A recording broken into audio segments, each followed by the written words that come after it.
So perception is truth for them, amen. And that's why the enemy of your soul will show you a perception of a thing when he knows, because I'm African American male, that everything that I see should be from an African American male perspective.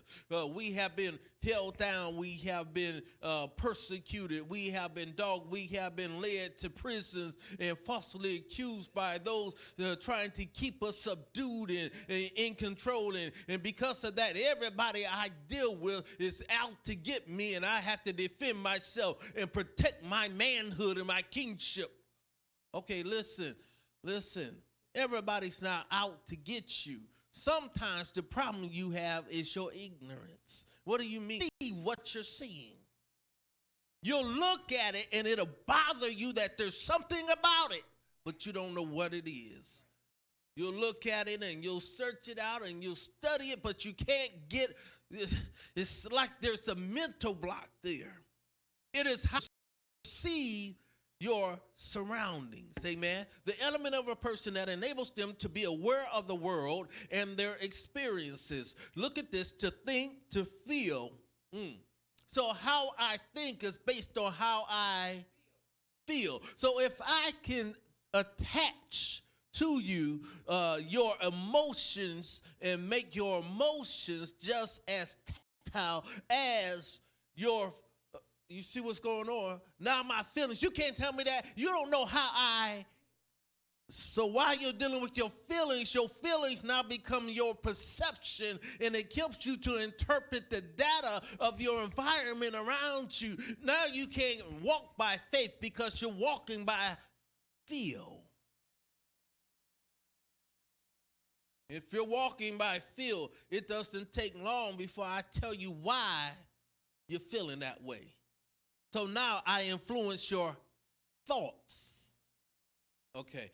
Because the reason why you're feeling like that, because they did like that. Remember the other person did this? To collaborate with people, you find yourself in competition. So now you come along to try to steer where you want them to go. Because if they don't go where you think it is, then you feel that we have problems now. Because we have to understand that our identity is wrapped up in how we are perceived and how we perceive. Amen? It is the faculty of consciousness and thoughts. It's our mental process that contrasts with our physical actions. We deal with this. It's our intellect. It deals with our memory. Persons identified by their intellectual faculties, a person's attention, the will or determination to achieve something. So the mind then that you have has the ability to change everything about you. Have you ever been doing something that was totally wrong and came to yourself?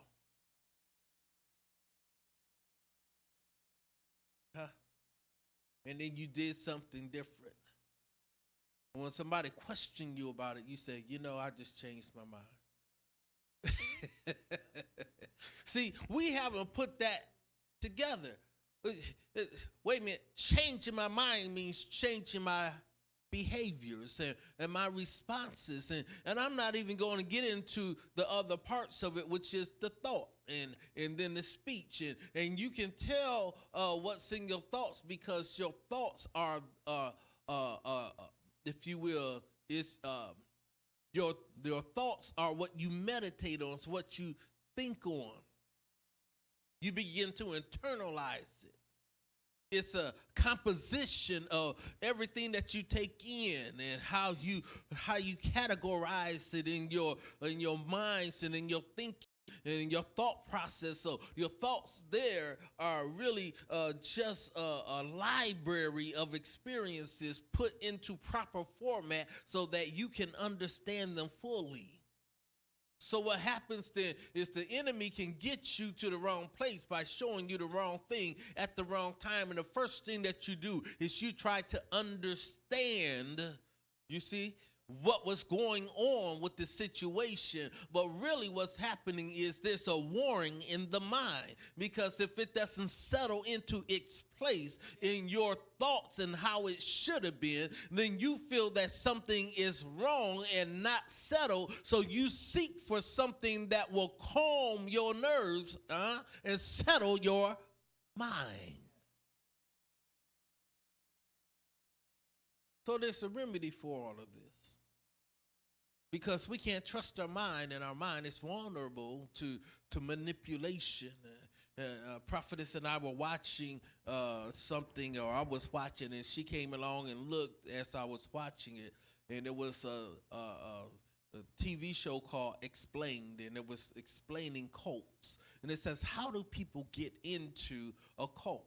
And what it says is that they come in and they find a common ground where they